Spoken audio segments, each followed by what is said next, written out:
She said, "You're on the oncology floor, but I don't want you to be worried. We just need to do a little more homework on what's going on with Luke." And then it was probably about 12 hours later, uh, we were being handed a cancer diagnosis on Luke, uh, and a 3.5 year treatment plan. And once again, our lives turned upside down. And this was, Wow. I look back at it, specifically those two instances, and I remember having to go home to tell the kids, and I could reflect back on what we had just walked through with Ava, of, Mm-hmm. with the kids, of we have felt this before. We felt the fear. We've, have felt the loss of control, the uncertainty, and we did it, and we, together as a family. Unleash the untapped potential within you as we dive fearlessly into the realms of healing, personal growth, self-love, and uncharted territories of the human experience. Join us as we navigate relationships, conquer career and business milestones, and explore the depths of spirituality. This isn't just a podcast, it's a manifesto for the resilient, the ambitious, the soul-searching women and men of today. Grab your coffee and let's dive in with Beyond the Surface.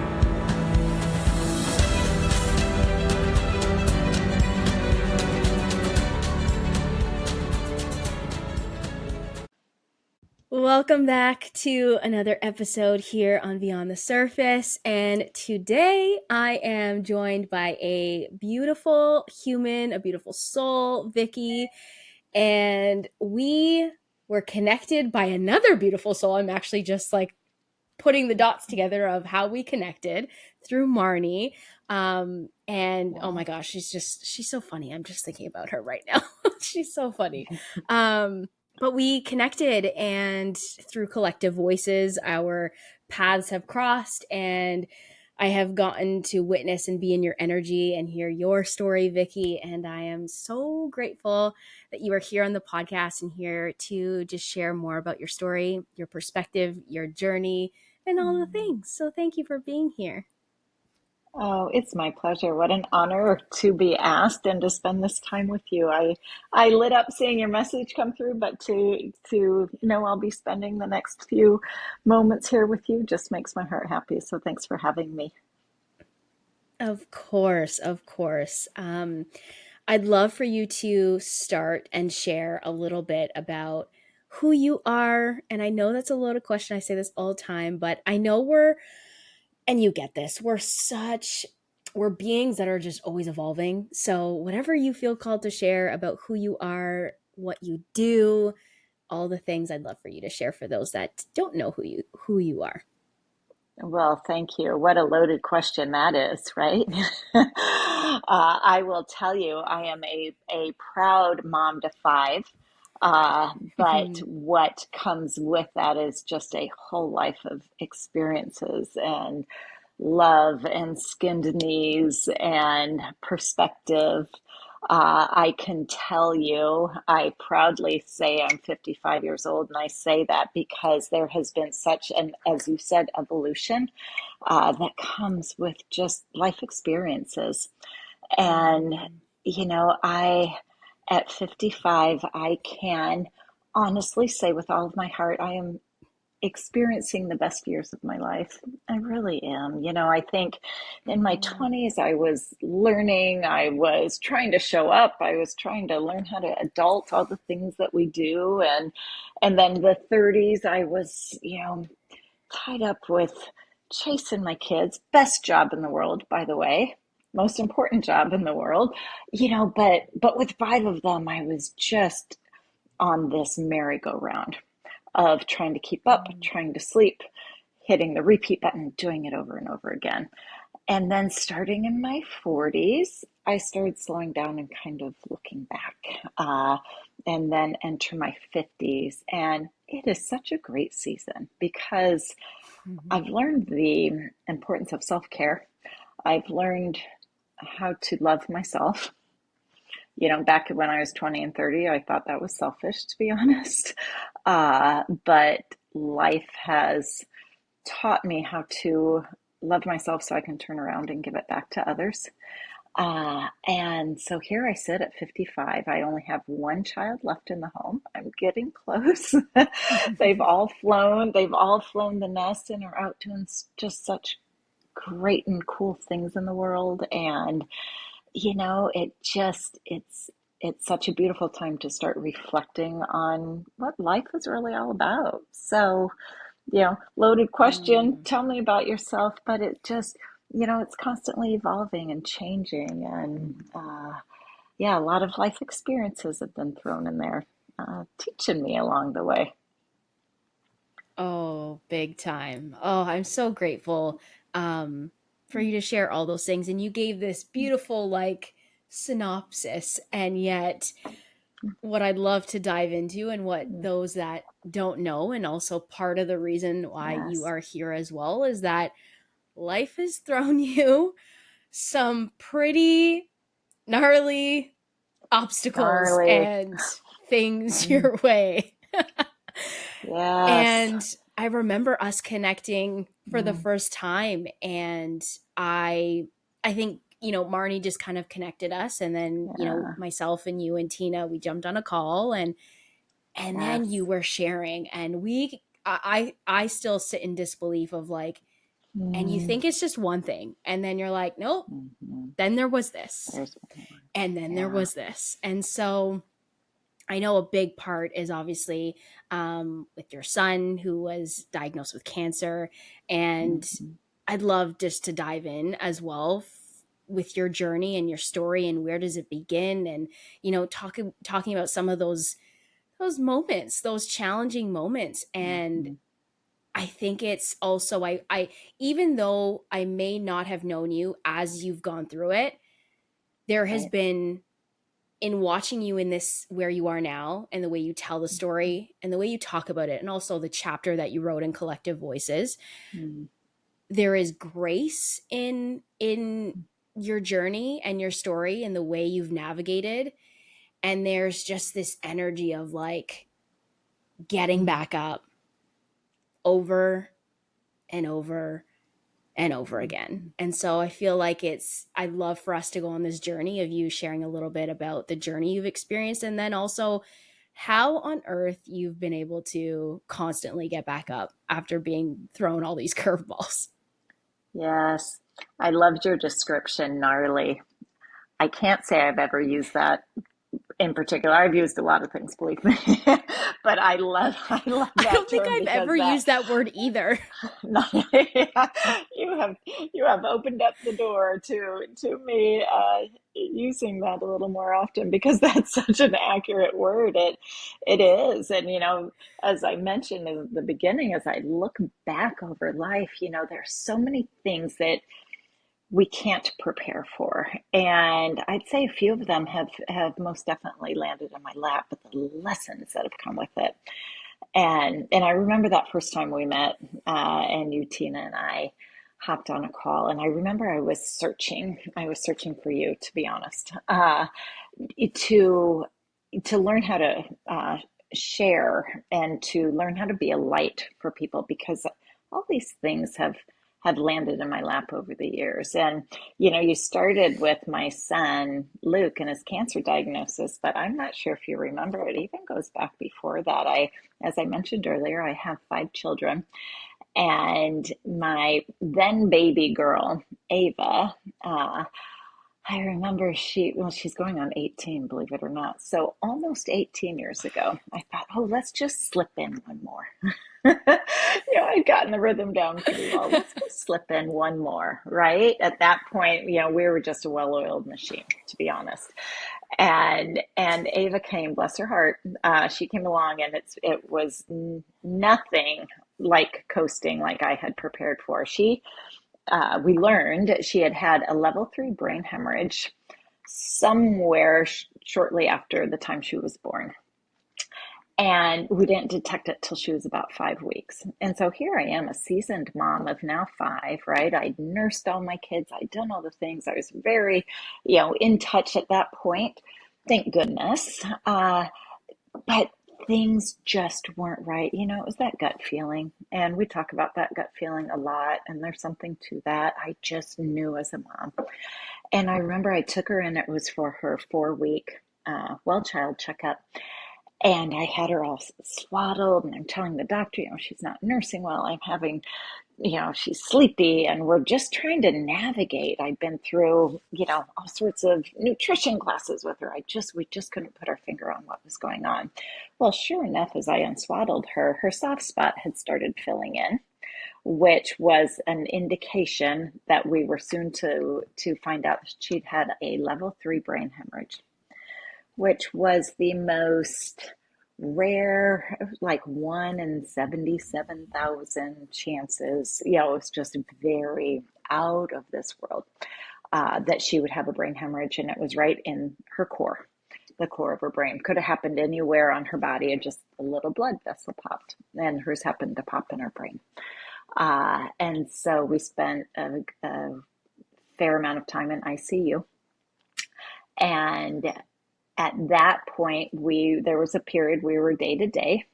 And then we went through a time where we were told we weren't sure if she'd ever learn how to walk or talk, that Ava was going to show us how Ava was going to recover from this brain hemorrhage. She has a shunt. We had to wait to have surgery. She then received a shunt to help her drain the spinal fluid from her brain.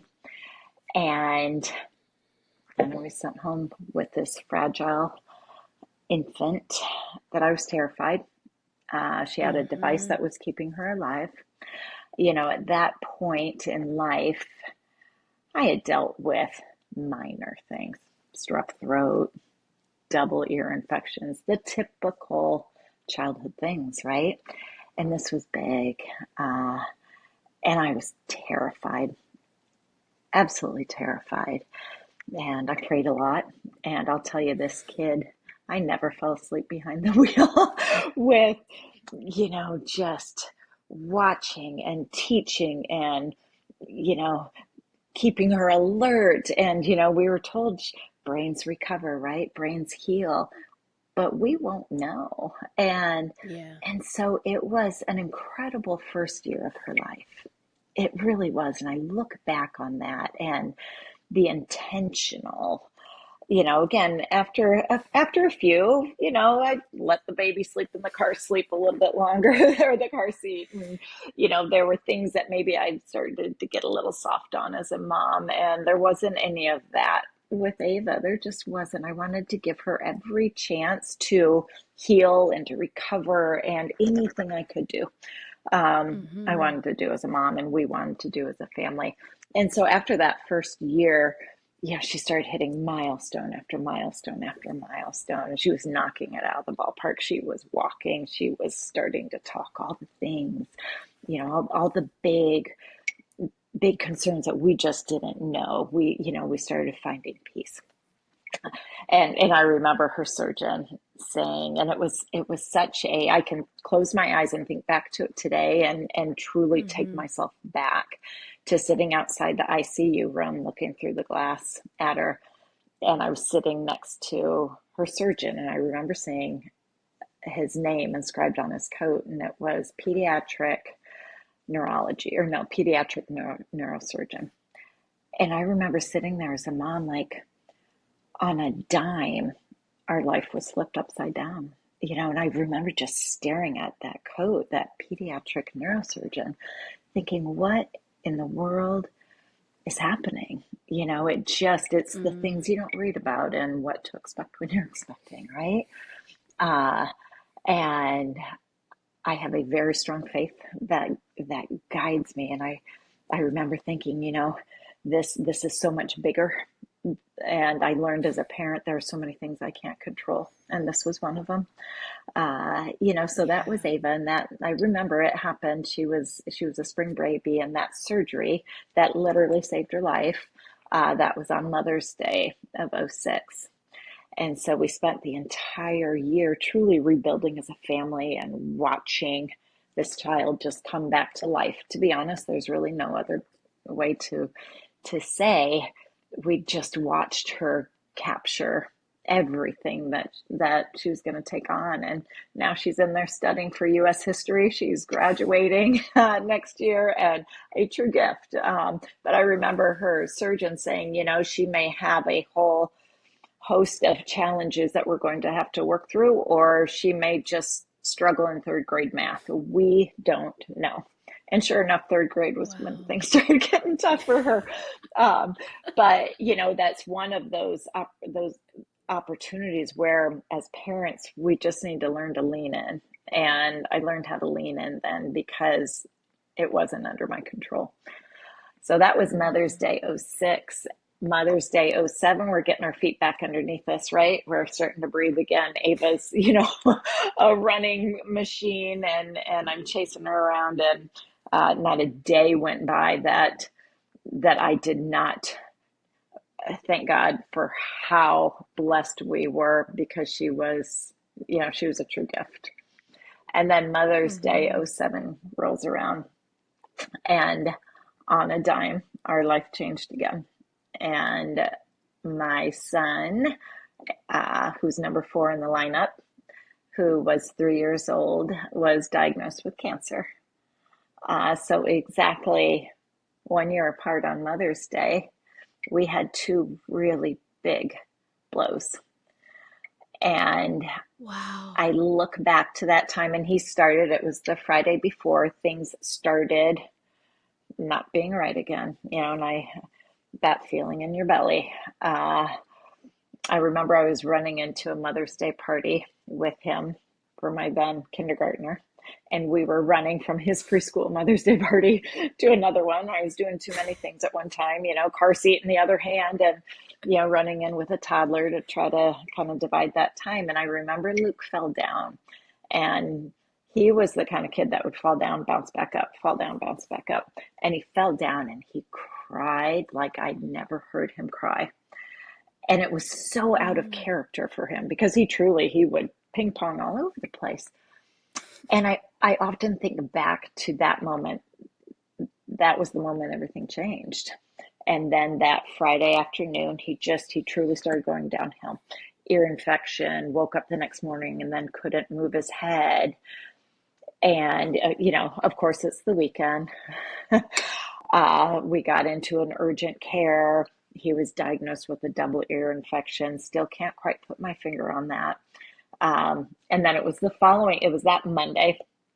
It was the Monday right before Mother's Day, excuse me.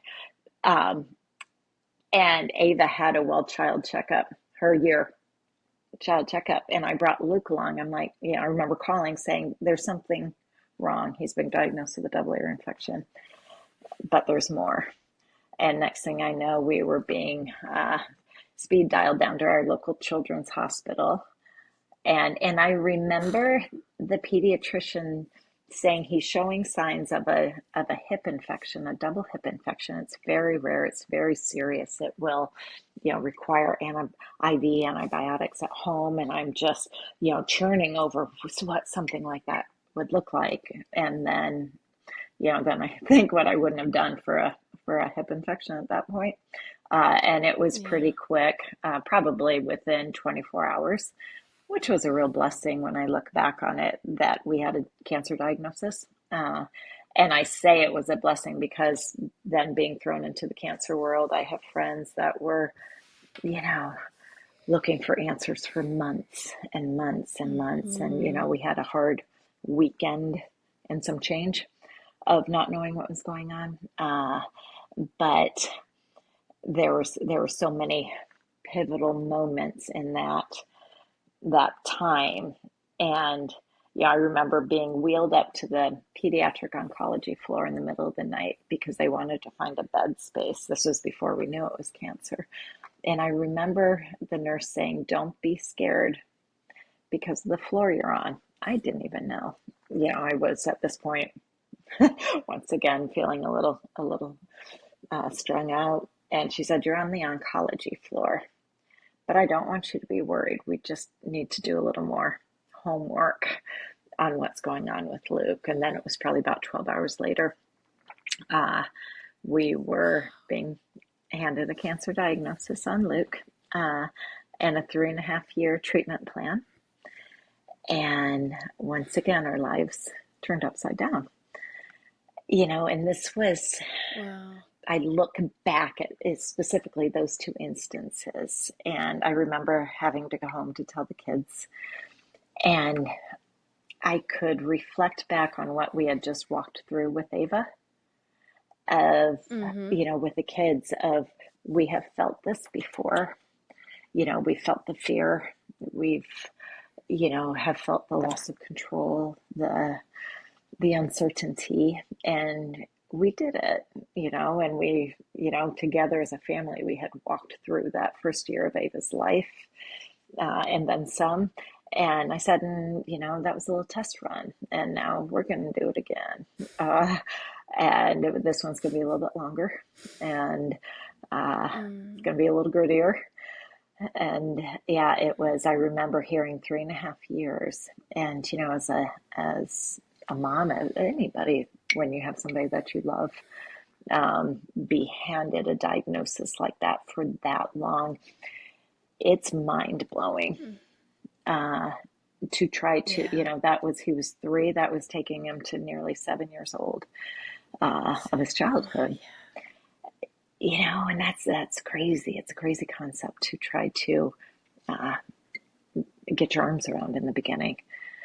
Uh, Absolutely. and Especially those years are mm, so Precious. formative. Those, Yeah. like, yeah, like Mm, precious, and you're you're supposed to be a kid. Like, you're supposed to be a yeah. kid, and you're supposed to just be Right. playing and doing all the things, and here you are being handed this. And what Yeah. was that like for, because Ava is the youngest, Luke is the Hmm. second youngest, so the two Correct.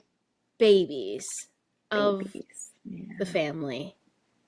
How was it Hmm. for the older siblings? I am so glad you asked that question. I really am.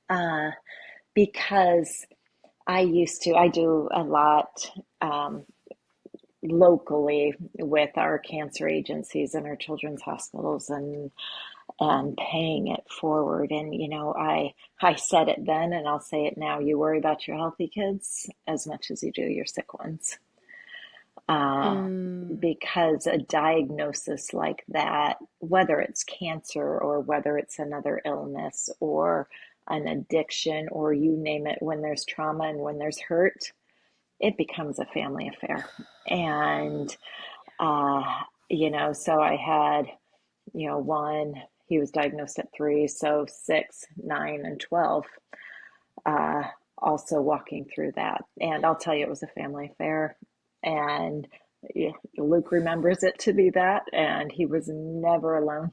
Uh, he always had a sibling, by his bedside, or going oh, to clinic with him, or sitting in the treatment rooms. And that's how we embraced it as a family.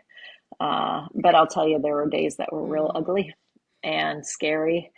And, ironically, that we're talking today, I was with a colleague with our local cancer agency here, and we talked about that role as siblings that they play. And mm, there isn't anybody that's not touched when someone you love walks through it. Uh, yeah. and there were days they would come home and wonder, are mom and dad going to be there? Or they'd wake up and a neighbor was sleeping on the couch because we had to go in to the hospital in the middle of the night. So it strikes every sibling or family member differently.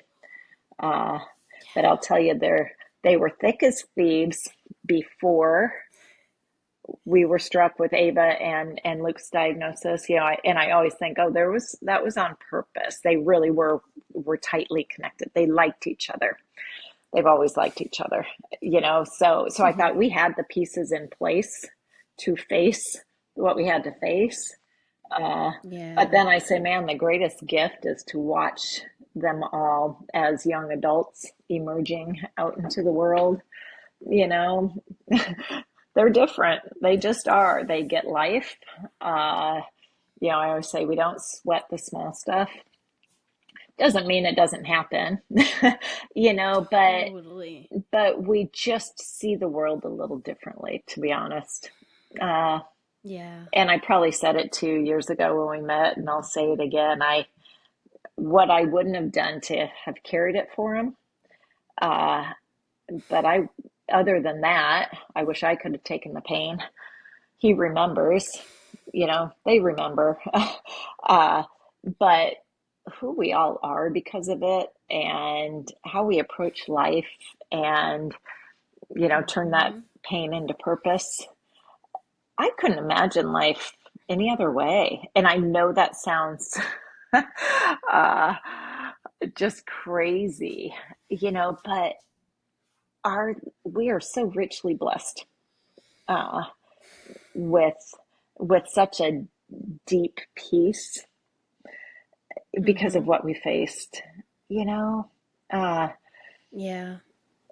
Absolutely. yeah, There's it's so much. There's so much in that. mhm, There's so much in that. I deeply resonate when you say like to see the blessing. And there's so many moments that I can think of where we think of those moments where your life changed, whether that be for myself, it's like my parents separating, like that. Even though I don't remember it, that was such a big piece of my growing up, and that was a big moment for me right. in my life and in my story. Mm, Losing my grandparents, like every single mhm, death that I experienced, losing my cousin at such a young age, that was just completely tragic. Every one of those moments, of course we want those people, our loved ones, with us all the, like, mhm, we don't want to experience death. Of course not.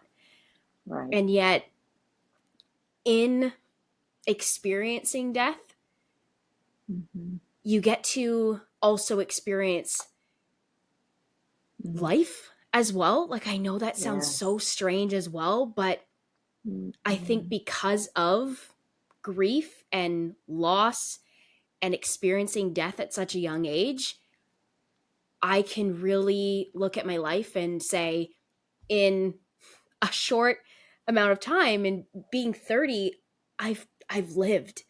I've lived, and I know a wow. lot of people can look at their life and Mm, say, they look and they reflect, and they're like, oh, I wish I did this.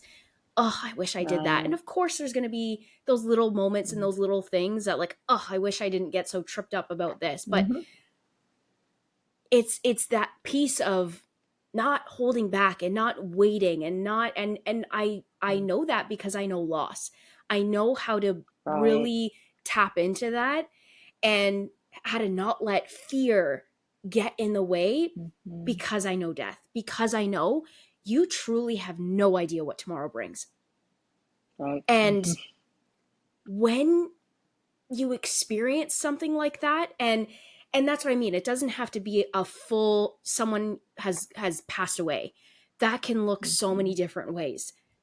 You really right. do get to a place where the small stuff, like, kind of rolls off your back. Yes, we're human, we're gonna get a little tripped up here and there sometimes, but Mhm, we can zoom out and we can look at life differently. And that's the blessing, is what it teaches us.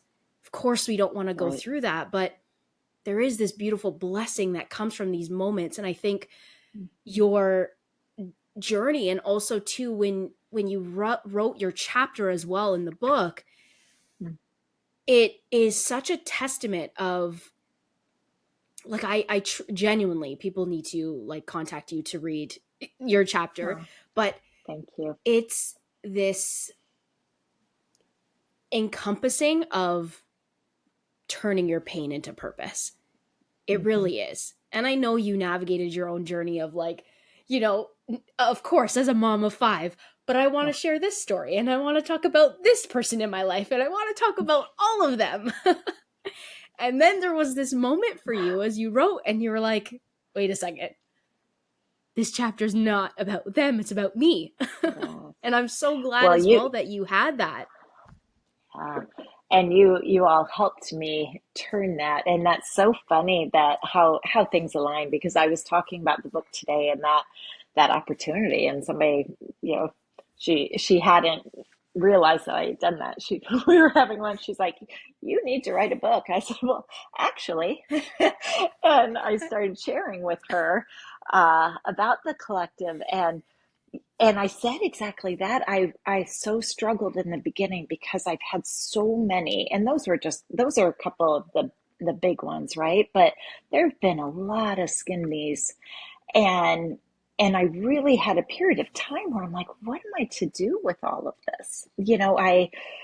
It's Mm. not for me to keep. I just, if it can be that breath for somebody, if it can be that light, that, something to grab hold of, if you were feeling like you're in the trenches, as I was so many times. And so the fact that opportunity to co-author came along when it did, and I was able to meet you and of course the other incredible women in that group. And but I remember so struggling, like, because I wanted to share everybody's story so equally, because they were all took a piece of your heart in one way or the other. And Mm-hmm. I remember it was when you all said, "But Vicky, how did you do it?"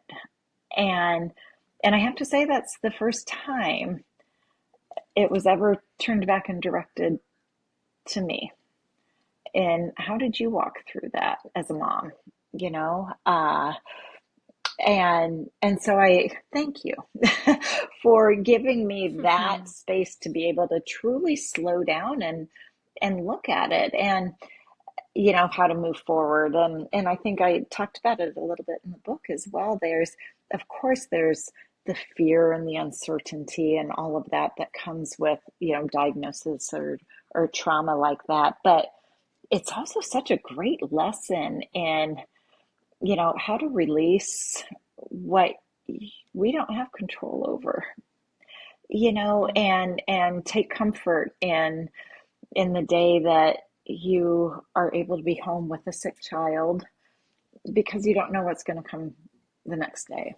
And I remember it didn't happen overnight, believe me, but learning to switch Mm-hmm. gears of my reality is right now today, and that is I have my Mm-hmm. son.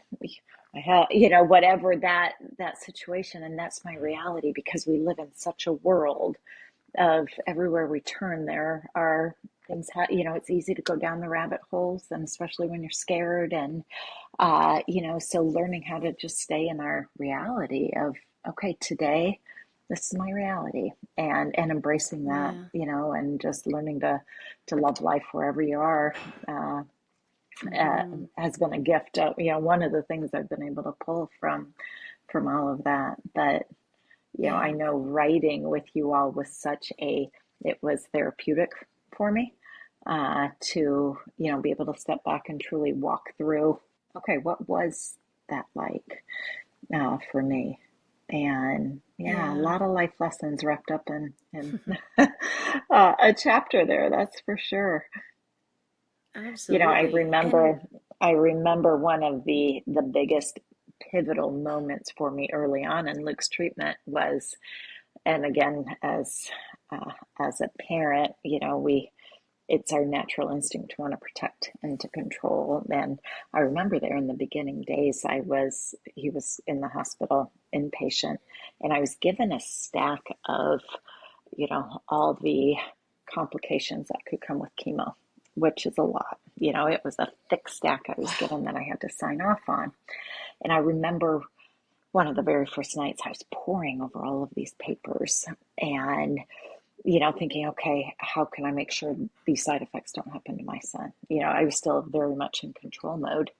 And I mm, remember this young resident coming in the next morning, and I just blasted him with, what can we do to make sure this isn't, and just throwing so many questions at him. And, bless his heart, he was a young resident, and he got a mom that was really strung out. And I remember he sat down on this rickety cot I had slept on, and he listened to me cry and wail about, and then he grabbed my hands, and he's like, we'll cross those bridges if we have to cross those bridges. We may not have to, But the one thing that you do have control over is just having faith in how things are going to fall in line for you as you move through this, and that was the first time that I felt that, you know, angst of the control I was trying to have through that.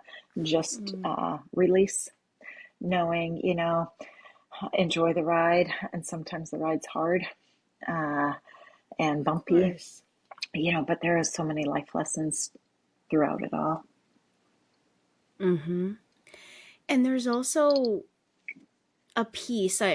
It's so beautiful that you shared that too, because I think it's in that moment. It's what a beautiful experience. I just think of like, you know, you need that one person to come into your moment at Mm, the times that you need it, and that mm, resident was one of those people to also bring you back to like present moment. yes. Mm, And I don't want to say balance, but there's a dance I feel like that happens with how do we be prepared? And I think it's the mm, the preparedness comes from trusting yourself, and knowing, like having that deep trust in yourself that if right. those things come, you'll be okay, like you'll know how to handle it. Trusting Right. yourself that you'll know how to handle it if it Mm, comes. right. And the dance that comes with it too is, you know, had he probably not just held your hand, literally touched you and said, Mm, we'll cross that bridge if we get there, that's an mm, like you could have easily just spiraled into what if this happens, mm, and then what if this happens, and we make up mm, all of these worst case scenarios, right. and it creates more fear, more anxiety, Mm, and then when that's in our body, more stress, and then when that's all present, mm, you get sick, right? Like it's right. those are the things, right? Like you end up physically Mm, making your own body sick with the fear and the right. stress. And then how do you show up for your child? Right? Like Right. it's just a beautiful moment to witness, and sometimes we don't know it in the moment when we need those people Mm, to bring us like come back to present recenter. moment right now. Come back here. Yeah, recenter. But Mm, it's just so beautiful when you can kind of obviously like years later, but you can just zoom out and just look at these pivotal little people, pivotal mm. people that cross your path when you need it.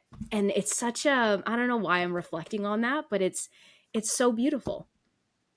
It's such a gift. Thank you. Well, and I always feel there are people throughout our path all the time, and that's where that Yes. opportunity to slow down, and I always say eyes wide open, and to learn to listen and observe, because if it's not you that might be trying to climb out of something, it's somebody else. That we have such an opportunity to connect with people who need us, Mm-hmm. or we may need them, and just slowing down long enough to see and to find them. And honestly, that resident certainly was that early morning for me. And I always think, I think I would have landed there at some point, but I am so glad he got me there sooner. Uh, Mm, because it's all part of when we face the hard things, right? And learning how to make those obstacles your path to finding the joy and finding the peace and seeing the yeah. blessings. Because they become richer. Yeah. Absolutely. So many little like I feel like this just went by. This time just went by so fast, and I think about also your chapter too, and just how when you sit and you read your chapter, and I know Tina said this, but I'm gonna say it again because there's so much truth to it. You want to go in, and if you're one of those people that like write in your books, highlight your books, you want to go and highlight every single line that's in Yeah. your chapter, because there's Oh, just thank you. this sentence hits you, and then this hits you, and then this hits you. You're like, Mm, yes, like this is the, mm, when you need that voice, that mm-hmm, person to believe in you. That's what I feel like the comes from your chapter, is like this complete stranger who's mm, gonna tell you that you've got this. um right. and of course, like, you just, man, your kids are so lucky, like so lucky to Oh, have you as a mom, to have just oh, navigated, like, nothing's by accident. I know it sounds so cheesy, but mm, nothing's by accident. You are mm, just, the way you navigate. And I know we're not perfect. We're not perfect humans. We mess up. mm, We do things, and but there's so much grace in the way that you've navigated, and the perspective that you bring is just so powerful. And I'm just so grateful. mm. Oh, thank you. I said it to them over Christmas. We were all together, which was a gift. The older they get, the harder that is. We're all together, and I think about it often. We do the best we can do with what we know and where we are. Yeah. And so I appreciate your kind words. And like any parent, I can look back and think, ooh, I probably would have done that a little differently. But again, at the time, it seemed like a good idea. So I don't know. I believe, just to my core, if we just come in eager to learn and understand and grow and know it's not always going to look perfect, and it gets messy. I pray it doesn't Mm-hmm. for everybody, but again, as crazy as it sounds, I can't imagine life any other way. I would have no idea uh, what I would be doing, or what kind of passion or purpose I would feel. That's how my story Mm-hmm. has looked. So whatever that opportunity is in life, to just embrace it and, be that light for somebody who needs you, right? Because there's a Mm-hmm. time we're all searching for it, uh, you know, and yeah, and that certainly is the opportunity I found with you and Tina in writing. I mean, I really did. And, just somebody, I need to tell you this, just somebody literally the other day that I know just by acquaintances had come across my book, and she had sent, or our book, and she had sent me something from the chapter I wrote, and she was in that place. And, I think all these years later, so just huge thank you to you and Tina for that opportunity, because it's Mm. something I'd always wanted to do, but to be guided the way that you were able to do that with our group was pretty special, pretty amazing. Oh, that's such a incredible feeling, Mm-hmm. when, Yeah. as writers, as creatives, and but specifically because, you've gone through that journey of Mm-hmm. co-authoring a book, and going through that journey myself too, of writing a book. It's like, you I don't know if that would have been like the person that you're Mm-hmm. just like, it was worth it to, maybe there was another Right. story or an instance, but it takes this, again, I don't want this to sound so cheesy, but it literally takes one person who comes to you Mm-hmm. after they've read your book and says, this Changed me. is exactly, yeah, like, this changed me, this is exactly what I needed, Mm-hmm. your story, and read, like, thank you for writing this, because it gave me Mm-hmm. hope, or it gave me Right. like, you know what I mean. Yeah. Sometimes we think, when we set out to do this lofty goal, sometimes our brain goes into, it's going to be worth it when, like, I'm on the stages and I'm like speaking on the stages, and like it sells this Mm-hmm. many copies. And while that's so fun to play and dance in that possibility, chances are, the moment you get something like this level of connection with someone, it's going to be all That's worth all it. you need. I still remember, like, I will Mm-hmm. never forget the moment that it happened for me. And that's all you Mm-hmm. need sometimes, is just that one person, that one conversation.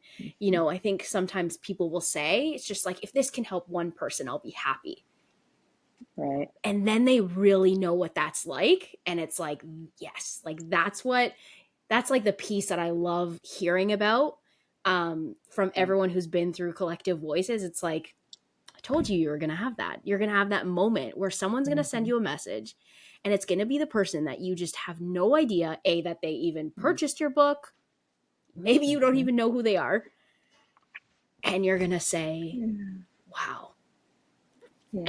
And that's going to be a moment for you too. And it's just such a beautiful thing that we get to experience. And, that does require us to move through the fear, or you Yeah. know do it anyway, even if you're afraid of any Right. whatever the outcome is. You're afraid, is my writing not Mm-hmm. good enough, is my story not Mm-hmm. good enough, all of these things, right, that we start to think about before we do this thing and we hit publish. It ends up being so worth it in the end. Right. It just takes you to like move through that little voice in your head that's nagging you and saying like, but what about this and what about this, when you Oh just feel the yes. fear and you do it anyway. Ugh, then you have these moments. And that voice can be really big and bossy too. You know? Yeah. And yeah, and that's where I think, when you've hit those walls that we have, it just to turn around and be able to hopefully be a light for somebody else. And I remember when Luke Mm-hmm. rang the cancer-free bell at the end of, over 3 years. And I remember that day so well. We were done, but then I thought, oh, we're not done. Not even close to being done. We've seen too much as a family, and we've experienced too much to walk away. And of course, there are memories and things I can keep in the top, the, the back shelf of the closet. But when you go through those kind of things, and I knew that very day there were children being diagnosed with cancer. The day we were walking out, Mm-hmm. I thought, no, we're not done. So if being a part of that co-author experience was a little sliver of my way to, be that light for somebody else that's hearing the words or feeling the fear.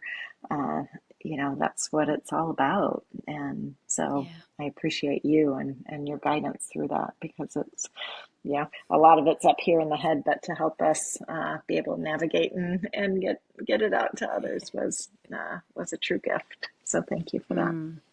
Of course, of course. It is such a gift, and I'm so great. And it required, we wouldn't be here now 5 books later if Tina and I didn't take that first Yes. chance, right? And you can always Yeah. think about that too, right? Like, you wouldn't be, we had no idea what was going to come from it. We honestly Right. genuinely were just like, this might be a one and done thing. This just might be like, hey, we want to do this right now. And then we're 5 books down, Mm, and it's like, mm, it just requires that piece of yourself, right? Like, to do it anyways, even though, right, all the fears that come up and all those things that come mm. up. But it's like staying the course, and it's trusting, it's all of the things that we've talked about Yes. here and now. It's doing something with, turning pain into purpose. There's Yes. so many things. It requires everything that we've talked about. And yeah, it's just, I'm so genuinely grateful for you, for sharing your story and your journey, and but most importantly, like, your perspective through navigating Mm, it and where you are now. There's so much to be said. And if there's people that resonate with you and your journey and your story, I'd love for you to share where they can connect with you, whatever that looks like for you. I'd love for you to share if people want to purchase a copy of the book from you directly, oh, if you can share all of that. yes. Oh, thank you. Well, certainly, and I don't know if you'll have call notes to this where I could put my email address. We could certainly do that. Of course. And it's Mm-hmm. Vicky Andritsh at gmail.com, and also through social media, which is Vicky Johnson Andritch. And on Instagram, it's Vicky Andritch. So we can certainly drop those in the call notes. And it just, however your story looks. And, of course, would love to think we would have always a carefree life without any hurdles, and sometimes those hurdles come along. And if if I could be that little voice or that little tap on your shoulders to tell you, yes, you can, and we always come out on the other side. We really, really do. But sometimes it takes a little grit. So hopefully those pages can certainly just help to breathe a little life into people as well. I will definitely leave everything below. And again, thank you so much for being here, for gracing the podcast with your presence and your words. And I really appreciate you. Thank you. Thank you for having me. What a gift for me. Thank you, Ashley. Thank you for listening. Make sure to leave a review and continue the conversation with me over on social media. And we'll see you in the next episode.